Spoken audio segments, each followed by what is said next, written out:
चलिए आज 10वां का यानी क्लास टेंथ का त्रिकोणमिति पढ़ने जा रहे हैं। त्रिकोणमिति पढ़ेंगे, है ना। सबसे पहले बात जानिए कि त्रिकोणमिति का अर्थ क्या होता है, ठीक है। तो त्रि के मतलब होता है तीन, त्रि का मतलब होता है तीन। कोण का मतलब होता है भुजा या भुजा होगा।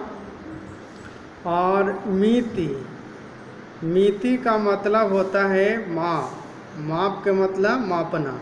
या तो हम कह सकते हैं कि तीन भुजा की माप को क्या कहते हैं, त्रिकोणमिति कहते हैं। क्या कहते हैं, तीन भुजाओं की माप को त्रिकोणमिति कहते हैं, ठीक है। त्रिकोणमिति में वो हम सबसे पहले लेंगे वो समबाहु त्रिभुज। इसको नाम दे दीजिए, इसको ए दे दीजिए, इसको बी दे दीजिए और इसको सी दे दीजिए। तो समकोण, ये आपका समकोण त्रिभुज बी बनेगा। बी यदि जो आप समकोण त्रिभुज है, यदि जो प्रश्न में बी यदि जो समकोण त्रिभुज है तो बी आपका समकोण त्रिभुज है। और समकोण त्रिभुज 90 डिग्री के कोण को समकोण त्रिभुज कहते हैं। समकोण त्रिभुज में सभी भुजा का नाम होता है।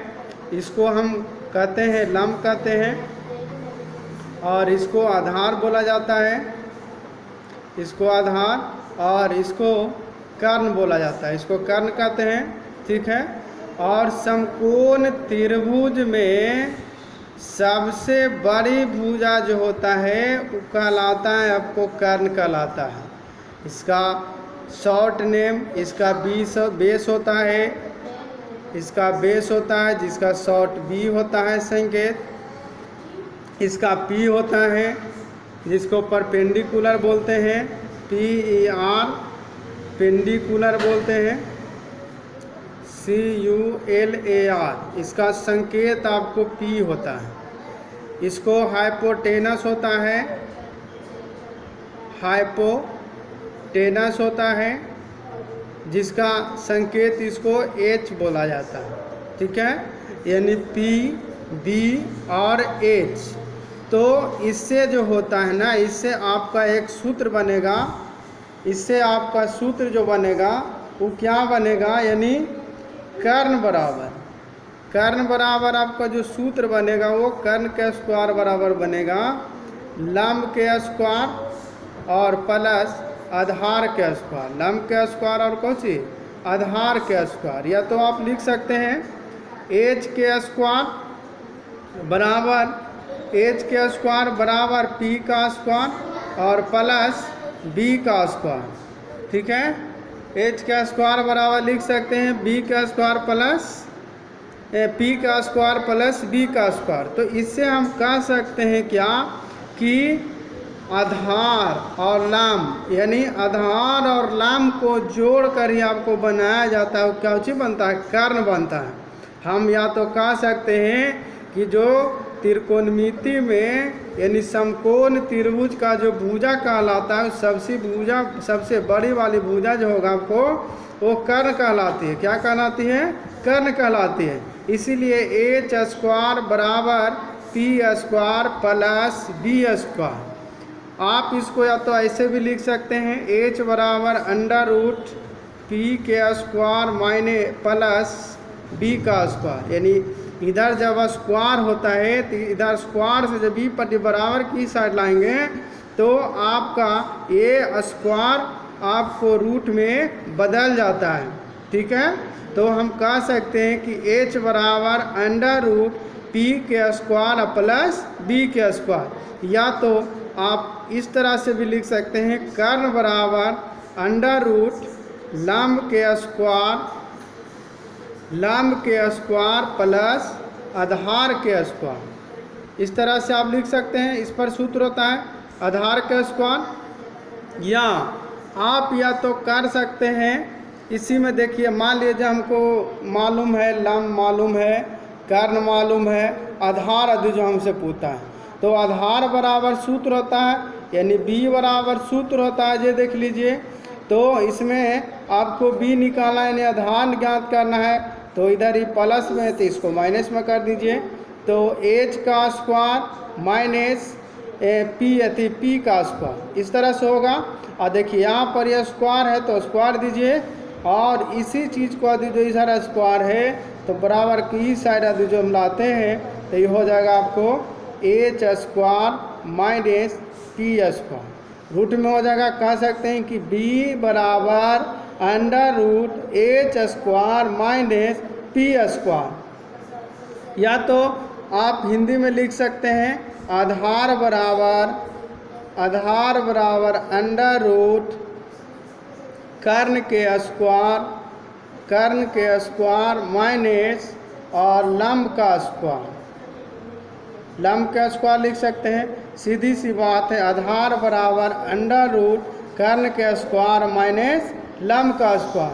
आप ये सूत्र यदि जो पढ़ते हैं तो 10th क्लास यानी 10वां का जो भी त्रिकोणमितीय फंक्शन है, त्रिकोणमितीय मैथ है, आप आसानी से, बिल्कुल आसानी से सॉल्व कर सकते हैं।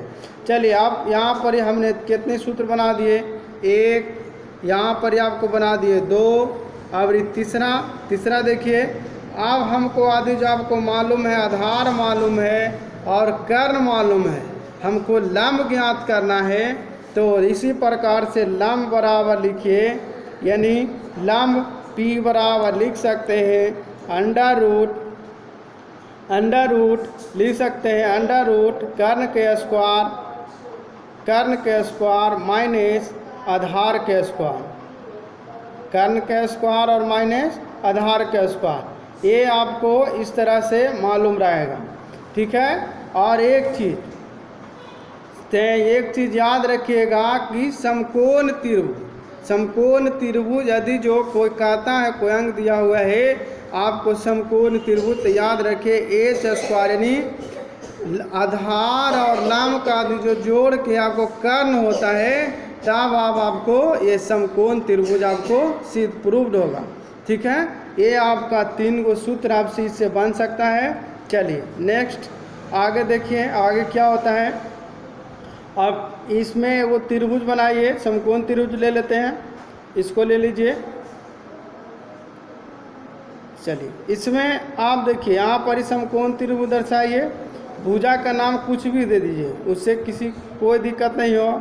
एक चीज़ जानिए त्रिकोणमितीय फंक्शन का, जिस और यदि जो थीटा होता है तो थीटा के सामने वाला जो एंगल कहलाते हैं, यानी भुजा जो होता है वो हमेशा आपको लंब कहलाएगा। कौन सी कहलाएगा?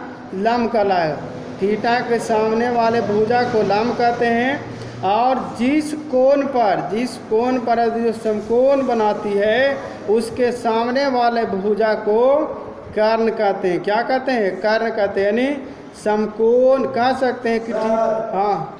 चलिए, थीटा के सामने वाले कोण को क्या कहते हैं? कर्ण कहते हैं। थीटा के सामने वाला को कर्ण कहते हैं, और थीटा के सामने वाला को लंब बोला जाता है। और समकोण त्रिभुज 90 डिग्री के सामने वाले भुजा को कर्ण कहते हैं, ठीक है। और नीचे आपका आधार हो जाएगा। ये आधार हमको बेस होता है, इसको बी कर दीजिए, इसको एच लिखिए और इसको पी कर दीजिए। चलिए, यहाँ पर ही हो, यदि जो आपको यहाँ पर यदि जो थीटा आपको यदि जो दर्शाता है, यदि जो आपको थीटा यहाँ पर ही रहेगा, यानी ये इसको बी और सी ये 90 डिग्री, और यहाँ पर यदि जो थीटा है तो इस थीटा के सामने वाला ये जो एंगल कहलाएगा, यानी कोण जो होगा कहलाएगा वो लंब कहलाएगा। क्या कहलाएगा? लंब कहलाएगा। तो ये आपका आधार हो जाएगा। इसी में आपको ये लंब, तो ये आधार। कर्ण नो चेंज, कर्ण क्या होगा? नो चेंज, कोई चेंज नहीं होगा। कर्ण जो रहेगा वही रहेगा, जो भी चेंजिंग होगा वो आपको लंब चेंज होगा और आधार चेंज होगा, ठीक है। अब इसमें होगा क्या कि ये भुजा और ये भुजा को जोड़कर जो बड़ा कोण बनेगा वो आपको कहलाएगा कर्ण कहलाएगा। जैसे कोई अंक मान लीजिए आप ले लेते हैं, अंक में देखिए समकोण त्रिभुज में होता है, आप 5 को ले लीजिए, 3 को ले लीजिए, 4 को ले लीजिए। एक कोई एंगल यानी कोण ले लीजिए, आप इसको लगाइएगा, जोड़ करिएगा तो ये समकोण त्रिभुज का भुजा कहलाएगी। कैसे कहलाएगी ये देख लीजिए।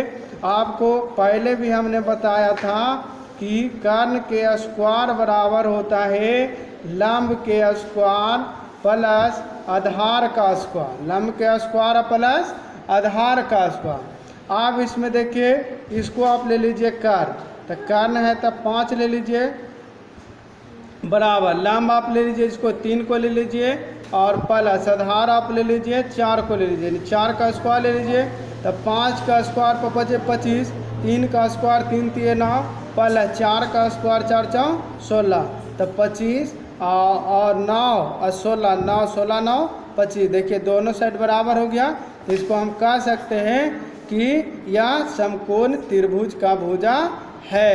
आप इस तरह से यदि जो कोई दे देता है मान, यदि जो आपको मालूम दे देता है, आपको सिद्ध करने के लिए रहेगा कि समकोण त्रिभुज ये निम्नलिखित में से कौन सा है, तो आप इस तरह से इसको यूज करके देखिएगा, दोनों साइड बराबर आ जाएगा, तब हम कह सकते हैं क्या समकोण त्रिभुज का भुजा हमको मालूम है।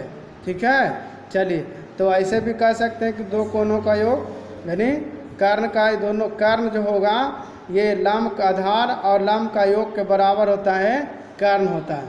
ठीक है, अब आगे नेक्स्ट वीडियो में पढ़ेंगे त्रिकोणमितीय का जो सूत्र होता है, जिसको पढ़ने के लिए अगला नेक्स्ट वीडियो देखिए और मेरे चैनल को सब्सक्राइब करिए। धन्यवाद।